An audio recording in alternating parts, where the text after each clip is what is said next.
നമസ്കാരം. മലയാളി വാർത്ത ഇൻസൈഡിലേക്ക് സ്വാഗതം. അടിച്ചവനെ മാത്രമല്ല അടിപ്പിച്ചവനെയും തൂക്കണം കട്ടായം. കേസിൽ നിന്ന് ഒരു ഇഞ്ച് പിന്നോട്ടേക്ക് പോകില്ല. പിന്നിലുള്ള എല്ലാവന്മാരെയും വിലങ്ങ് വെപ്പിച്ചിരിക്കും. ഒരിഞ്ച് മെരുങ്ങാതെ രക്ഷാപ്രവർത്തന കേസിൽ ഉറച്ചു നിൽക്കുന്ന ആലപ്പുഴ MLA AD തോമസ് പിണറായിക്ക് പണിയാകുന്നു. അന്ന് രക്ഷാപ്രവർത്തനത്തിൽ പിണറായിയുടെ ഗൺമാൻമാർ തല്ലിച്ചതച്ചപ്പോഴേ തോമസ് കുറിച്ചിട്ടതാ വിജയനുള്ള പണിയെന്ന്. ഒരു കോംപ്രമൈസിനും തയ്യാറല്ല, സമാധാന ചർച്ചയ്ക്കും തയ്യാറല്ല AD തോമസ്. MLAയുടെ ലക്ഷ്യം പിണറായിയുടെ കയ്യിൽ വിലങ്ങ് വെപ്പിക്കുകയാണ്. ഒന്നും നടന്നില്ലെങ്കിൽ വിജയനെ കോടതിയെങ്കിലും കയറ്റിക്കണം. ഈ കേസ് അട്ടിമറിക്കാൻ നോക്കിയ ADGP MR അജിത് കുമാറിനെ ഉൾപ്പെടെ ഷൗക്കത്ത് തൂക്കിക്കഴിഞ്ഞു. അന്വേഷണം മുന്നോട്ട് പോകും എന്നതിന്റെ തെളിവാണിത്. എങ്കിൽ നേരെ എത്തുക പിണറായി വിജയനിലേക്ക്. കാരണം ഇത് രക്ഷാപ്രവർത്തനമാണെന്ന് പ്രഖ്യാപിച്ചത് പിണറായി വിജയനായിരുന്നു. മാധ്യമ സമ്മേളനത്തിനിടെയായിരുന്നു പിണറായി പറഞ്ഞത് അത് രക്ഷാപ്രവർത്തനമായിരുന്നു എന്ന്. നവകേരള ബസ് വരുന്നു, കരിങ്കൊടിയുമായി AD തോമസും സംഘവും വരുന്നു. പിന്നെ ബസ് കടന്നുപോയി. പിന്നാലെ വന്ന വാഹനത്തിൽ നിന്നാണ് ഗൺമാൻമാർ ഇറങ്ങി വന്ന് ഗുണ്ടായിസം കാണിച്ചത്. കൃത്യമായ നിർദ്ദേശം കിട്ടിയതിന്റെ അടിസ്ഥാനത്തിലായിരുന്നു ഗൺമാൻമാർ പ്രവർത്തിച്ചത്. അങ്ങനെയെങ്കിൽ അവർക്ക് നിർദ്ദേശം കൊടുത്തത് ആരാണ് എന്നുള്ള ചോദ്യമാണ് ഉയരുന്നത്. അതിനുള്ള ഉത്തരം അങ്ങ് പിണറായിയിലേക്ക് എത്തുകയാണെങ്കിൽ പണി പാലും വെള്ളത്തിൽ കിട്ടും. കാരണം ഇപ്പോൾ പ്രതിപക്ഷത്താണ്, പ്രതിപക്ഷ നേതാവാണ് എന്നുള്ള പ്രിവിലേജ് ഒന്നും ഈ കേസിൽ കിട്ടാൻ സാധ്യതയില്ല. ഈ കേസിൽ പിണറായി വിജയന്റെ മൊഴി എടുക്കാനെങ്കിലും ഷൗക്കത്ത് അലി എത്തിയാൽ ഇരട്ടച്ചങ്കൻ തീർന്നു. കോടതി കയറേണ്ടി വന്നാലോ പിന്നെ ചങ്കനില്ല. അതായത് അടപടലം സ്വാഹ. രക്ഷാപ്രവർത്തകർക്ക് കുരുക്കായത് ജയ്ഹിന്ദ് ചാനൽ ക്യാമറാമാൻ എടുത്ത ആ വീഡിയോയായിരുന്നു. എല്ലാ ഉദ്യോഗസ്ഥരുടെയും മുഖം നല്ല കൃത്യമായി പതിഞ്ഞിരുന്നു. കേസ് മുറുകുകയാണ്. AD തോമസ് പിന്നോട്ടേക്കില്ലാതെ നിൽക്കുന്നു. പിണറായി ഇപ്പോൾ തൃശങ്കു സ്വർഗത്തിലാണ്. ഒടുക്കം കേസ് പിൻവലിക്കാൻ പിണറായിക്ക് AD തോമസിന്റെ മുന്നിൽ തൊഴുതു നിൽക്കേണ്ടി വരുമോ എന്നും കോൺഗ്രസിന്റെ സൈബർ ഗ്രൂപ്പുകളിൽ കട്ടപ്പരിഹാസം. ഏറ്റവും വലിയ പണി കിട്ടിയിരിക്കുന്നത് 10 വർഷക്കാലം പിണറായിക്കൊപ്പം നിന്ന് ഗുണ്ടായിസം കാണിച്ച ഏമാന്മാർക്കും ഉദ്യോഗസ്ഥർക്കും ഒക്കെയാണ്. അവരൊക്കെ ഇപ്പോൾ ഭീതിയിലാണ്. രക്ഷാപ്രവർത്തനത്തിൽ അന്വേഷണം വന്നതുപോലെ മറ്റു കേസുകളിൽ അന്വേഷണം വരുമോ? വന്നാൽ തീർന്നെന്ന് ഉദ്യോഗസ്ഥരുടെ നിലവിളി. ഗൺമാൻമാരുടെ മർദ്ദനത്തിൽ വധശ്രമക്കുറ്റം ചുമത്തണമെന്നാണ് AD തോമസ് MLAയുടെ ആവശ്യം. അന്വേഷണം അട്ടിമറിക്കാൻ ഇടപെട്ട ADGP MR അജിത് കുമാറിനെതിരെ മുഖ്യമന്ത്രിക്കും ആഭ്യന്തരമന്ത്രിക്കും പരാതി നൽകും. അന്വേഷണം അട്ടിമറിച്ച ഉദ്യോഗസ്ഥർക്കെതിരെ കർശന നടപടി വേണമെന്നും AD തോമസ് കടുപ്പിക്കുന്നു. നീതിപൂർവമായ നടപടി പ്രതീക്ഷിക്കുന്നുവെന്നും SIT അന്വേഷണത്തിൽ വലിയ പ്രതീക്ഷയുണ്ടെന്നും AD തോമസ് പറഞ്ഞു. കൂടുതൽ പേരെ പ്രതി ചേർത്ത് റിപ്പോർട്ട് നൽകിയതിൽ സന്തോഷമുണ്ട് എന്ന് തോമസ് കൂട്ടിച്ചേർത്തു. ഞങ്ങൾ പിണറായിക്ക് സുരക്ഷ ഒരുക്കിയതാണെന്ന് മോങ്ങിക്കരഞ്ഞ് ഗൺമാൻമാർ കോടതിയെ സമീപിച്ചിട്ടുണ്ട്. ബസിൽ പോയ പിണറായിയെ കരിങ്കൊടി കാണിച്ചതിന് തീവ്രവാദികളെ പോലെ വളഞ്ഞിട്ട് തല്ലിച്ചതയ്ക്കുന്നത് എന്തുതരം രക്ഷാപ്രവർത്തനമാണെന്ന് പിരിവെട്ടിക്കുന്ന ചോദ്യം ഉയരുന്നു. KSU യൂത്ത് കോൺഗ്രസുകാരെ മർദ്ദിച്ച സുരക്ഷാ സംഘത്തിന് ഔദ്യോഗിക ജോലി എന്നതിന്റെ ആനുകൂല്യം ലഭിക്കില്ല എന്ന് പ്രത്യേക അന്വേഷണ സംഘത്തിന്റെ റിപ്പോർട്ടിൽ പറയുന്നു. Z+ കാറ്റഗറിയിലുള്ള VIP-യുടെ സുരക്ഷാ സംഘത്തിന്റെ ചുമതലയിൽ പെടുന്ന കാര്യങ്ങളല്ല പിണറായി വിജയന്റെ ഗൺമാനും സംഘവും ചെയ്തത്. VIP-കളുടെ സുരക്ഷ സംബന്ധിച്ച് കേന്ദ്ര സർക്കാർ പുറത്തിറക്കിയ യെല്ലോ ബുക്കിലെ നിർദ്ദേശങ്ങൾക്ക് വിരുദ്ധമാണ് മുഖ്യമന്ത്രിയുടെ സുരക്ഷാ സംഘത്തിന്റെ അന്നത്തെ പ്രവൃത്തി. VIP സംഘർഷ സ്ഥലത്ത് പെട്ടുപോയാൽ അദ്ദേഹത്തെ അവിടെ നിന്ന് രക്ഷപ്പെടുത്തി കൊണ്ടുപോകുകയാണ് ഇവരുടെ ചുമതല. അതിനുശേഷം അവിടുത്തെ ക്രമസമാധാനം നിയന്ത്രിക്കേണ്ടത് ലോക്കൽ പോലീസാണ്. എന്നാൽ 2023 ഡിസംബർ 15 മുഖ്യമന്ത്രി സഞ്ചരിച്ച നവകേരള ബസിന് നേരെ കരിങ്കൊടി കാണിച്ച KSU ജില്ലാ പ്രസിഡന്റ് AD തോമസിനെയും യൂത്ത് കോൺഗ്രസ് സംസ്ഥാന സെക്രട്ടറി അജയ് ജുവൽ കുര്യാക്കോസിനെയും മർദ്ദിച്ച സുരക്ഷാ സംഘം ഈ നിർദ്ദേശങ്ങൾ ലംഘിച്ചത് ചട്ടലംഘനത്തിന് പുറമെ കടുത്ത സുരക്ഷാ വീഴ്ചയുമാണ്. മുഴുവൻ സമയവും VIP-യുടെ ഏറ്റവും അടുത്തുണ്ടാകണം എന്നതാണ് സുരക്ഷാ സംഘത്തിലുള്ള നിർദ്ദേശം. VIP-യുടെ വാഹനത്തിന്റെ മുന്നിലും പിന്നിലുമായാണ് ഇവർ സഞ്ചരിക്കേണ്ടത്. VIP-യുടെ വാഹനം നിർത്തിയാൽ മാത്രമേ ഇവരുടെ വാഹനം നിർത്താൻ അനുവാദമുള്ളൂ. എന്നാൽ പിണറായി വിജയന്റെ വാഹനം കടന്നുപോയതിനു ശേഷമാണ് ഇവർ വാഹനം നിർത്തി പുറത്തേക്കിറങ്ങി പ്രതിഷേധക്കാരെ തല്ലിച്ചതച്ചത്. ഇത്രയും സമയം അദ്ദേഹത്തിന്റെ കൂടെ സുരക്ഷാ സംഘം ഉണ്ടായിരുന്നില്ല. അതായത് പിണറായി വിജയന്റെ കൂടെ ആ സമയം സുരക്ഷാ സംഘം ഉണ്ടായിരുന്നില്ല.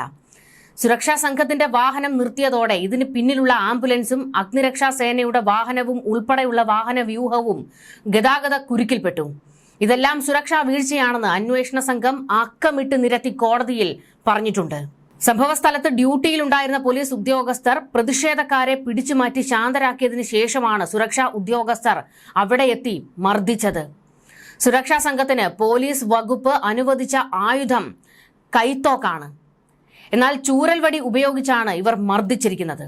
സാധാരണ പോലീസുകാർ ഉപയോഗിക്കുന്ന ലാത്തിയേക്കാൾ നീളം കൂടുതലുള്ള ചൂരൽവടിയാണിതെന്നും ഇത്തരം വടി പോലീസ് വകുപ്പ് ആർക്കും നൽകിയിട്ടില്ല എന്നും SIT റിപ്പോർട്ടിൽ പച്ചയ്ക്ക് എഴുതി വെച്ചിട്ടുണ്ട്.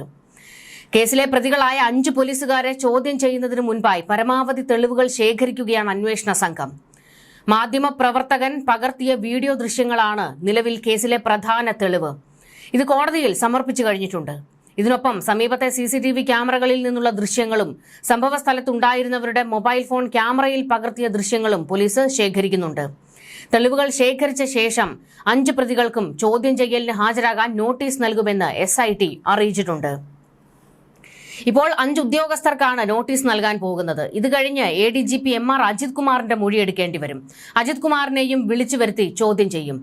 പിന്നെ അങ്ങ് മുകളിലേക്ക് പോകുകയാണെങ്കിൽ പിണറായി വിജയനെ വിളിച്ചു വരുത്തി ചോദ്യം ചെയ്യുമോ? അതാണ് എല്ലാവരും ഉറ്റുനോക്കുന്നത്. അങ്ങനെ സംഭവിച്ചു കഴിഞ്ഞാൽ CPMന് തലപൊക്കാനാകാത്ത വിധമുള്ള അടിയായിരിക്കും കിട്ടുന്നത്. പിണറായി അടപടലം താഴെ വീഴും. എന്തായാലും MR അജിത് കുമാറിന് കുരുക്ക് മുറുകുകയാണ്.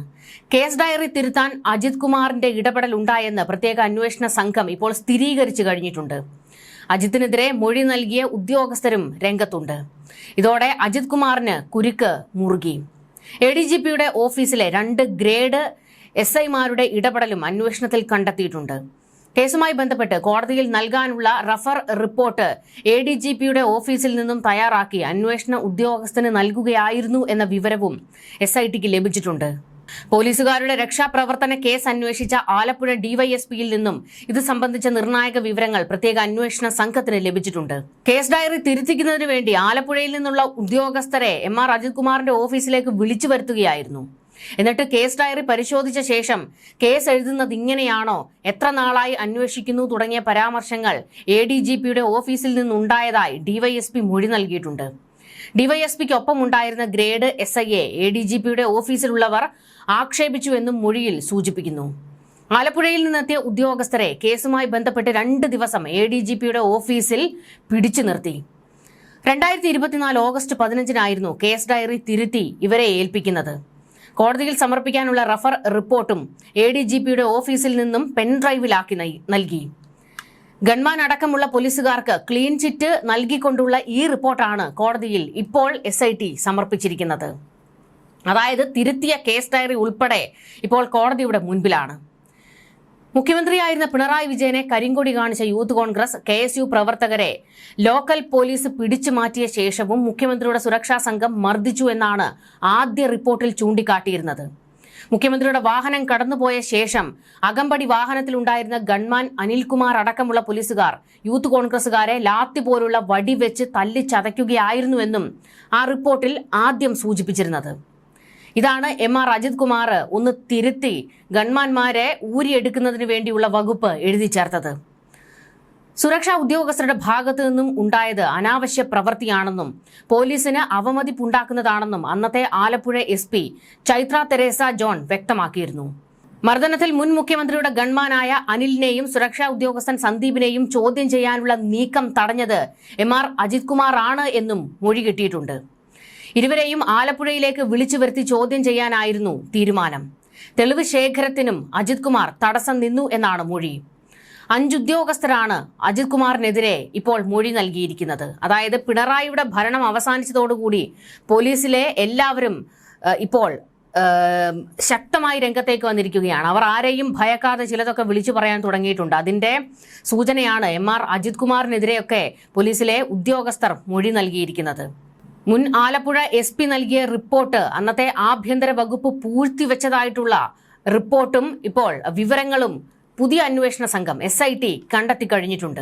അതായത് ഈ കേസ് അട്ടിമറിക്കാനുള്ള എല്ലാ നീക്കവും പോലീസിന്റെ ഭാഗത്ത് നിന്നുണ്ടായിട്ടുണ്ട്. പോലീസിന്റെ എന്നല്ല, ഒരു കൂട്ടം പോലീസുകാരുടെ ഭാഗത്ത് നിന്നുണ്ടായിട്ടുണ്ട്. അതിന് ചുക്കാൻ പിടിച്ചത് ADGP MR അജിത് കുമാർ ആണ് എന്ന് വ്യക്തമായി കഴിഞ്ഞിരിക്കുകയാണ്.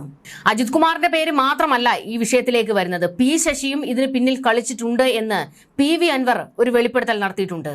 പൂരം കലക്കൽ ഉൾപ്പെടെയുള്ള കേസുകളിൽ പുനരന്വേഷണം ആവശ്യപ്പെട്ട് സർക്കാരിനെ സമീപിക്കുമെന്ന് അൻവർ ആരോപിച്ചിട്ടുണ്ട്. സർക്കാരിന്റെ ഭാഗത്ത് നിന്ന് അനുകൂലമായ തീരുമാനം ഉണ്ടാകുമെന്നാണ് പ്രതീക്ഷ. MR അജിത് കുമാറിനെതിരായ കേസുകളിൽ പുനരന്വേഷണം ആവശ്യപ്പെടും. ആലപ്പുഴയിലെ നവകേരള സദസ്സിനിടെയുണ്ടായ മർദ്ദനത്തിന് പിന്നിൽ P ശശിയും ഉണ്ട്. യൂത്ത് കോൺഗ്രസ് പ്രവർത്തകരെ ആക്രമിക്കാൻ P ശശിയാണ് നിർദ്ദേശം നൽകിയത്. P ശശിയും അജിത് കുമാറും ചേർന്നാണ് ഗൂഢാലോചനകളെല്ലാം നടത്തിയത്. അജിത് കുമാറിനെതിരെ ശക്തമായ നടപടി കൈക്കൊള്ളുമെന്നാണ് പ്രതീക്ഷിക്കുന്നതെന്നും അൻവർ പറഞ്ഞിട്ടുണ്ട്. അതായത് പിണറായി വിജയന്റെ കാലത്ത് നമ്മൾ പലപ്പോഴായി കേട്ടിട്ടുള്ള ഒരു ആരോപണമായിരുന്നല്ലോ, ആഭ്യന്തരം ഭരിക്കുന്നത് പിണറായി അല്ല P ശശിയാണ് എന്ന്. P ശശി ആ തലപ്പത്ത് കയറി ഇരുന്നു കൊണ്ട് പോലീസിനെ ചലിപ്പിക്കുകയായിരുന്നു. അതിന്റെ ചക്രം ചലിപ്പിക്കുകയാണ് ചെയ്തത്.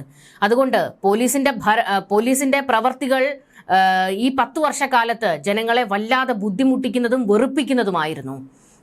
പ്രത്യേകിച്ച് P ശശിയുടെയും CPMന്റെയും ഒക്കെ ശത്രുക്കളെ അടിച്ചൊതുക്കാൻ ഒരു കൂട്ടം പോലീസിനെ തന്നെ ഇറക്കി അങ്ങ് വിട്ടിരുന്നു. നവകേരള സദസ്സിൽ ഉൾപ്പെടുത്തിയ, അതായത് ഡ്യൂട്ടിക്ക് ഉൾപ്പെടുത്തിയ പോലീസുകാരെല്ലാം പിണറായിയുടെ ശിങ്കിടികളായിരുന്നു എന്നുള്ള വലിയ വിമർശനമൊക്കെ ഉണ്ട്. എന്തായാലും അന്നത്തെ ആ രക്ഷാപ്രവർത്തനം ഇപ്പോൾ അടപടലം പണിയായി മാറിക്കൊണ്ടിരിക്കുന്നത് പിണറായിക്കാണ്.